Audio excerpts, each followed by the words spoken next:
Is dúil den nunne ves a cholóder.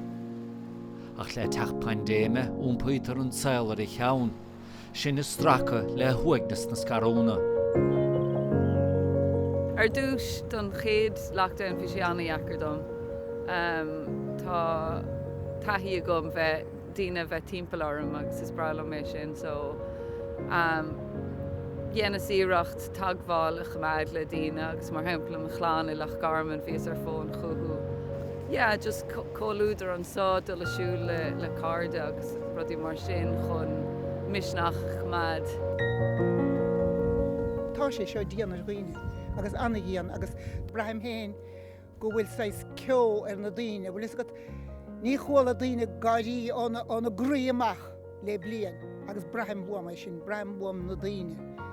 Ach har sin tam bea socail. Stáilm bhfuil sais suanis take ar na daoine chomá agus ní chean óch feice suanis. Ní lean glún aga goig tír dain cin anig go fiabhar as meid blian sa saoach me se. Agus is gine má báid rá habid ó decha agus a bhí se bhí letin go fór lehan. Bhí sé dithe ní láir faoiad, ní déir faoi go raibh sé go raibh le héidir ro, caiileach daoine go bailile man ní thuúnach a bhainte le aga raibh letin na có. Agus tándal céanan ní se ní déirigh daoine go gaiilecha le héid seo leis an víreas á. Stáilm ní an náideach a chuine a láinte, habid ní leannach chun an saoil. Ga tú ghlacha leis. Is dóilm héin gur tháinig rudaí anna bhath as an rud sa chomá. Tá níos má ama ag daoine tá béim níos mó ar nádúr agus dul siúil agus cóúdar agus rudí mar sin, na rudí simplí sa saoil. Well, gin tún sa timppel níl daoine teanta I ggéanrad a gan uignas. Mar tá farsinge tá farsine agne a buint le bheith abalta dolamach agus gan daoine bheith nuas a bhlachart.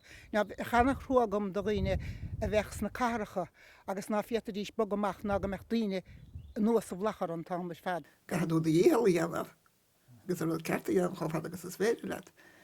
Níasa tú dóiste a báil. As certa de beit eileúirta téine agus eileúirtas na hen daine chomá, ní tú héine báine as is céal chu hen daine builigrat.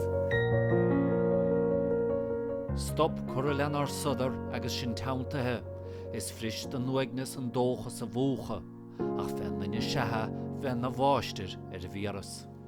I suppose just chumad a buga agus chumad dóchasach agus fan inti.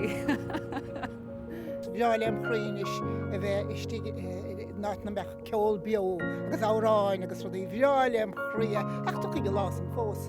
Ghlacha leis a saoil fé mar háise. Ní am bheith a bheith chuine bhir chuna sa bhí sé anna rig. Ná chuna sa bheith sé blion se chuin, ghlach leis a láinneomh. Seán Macatíigh, Nuacht TG4, Corc Dhaoine.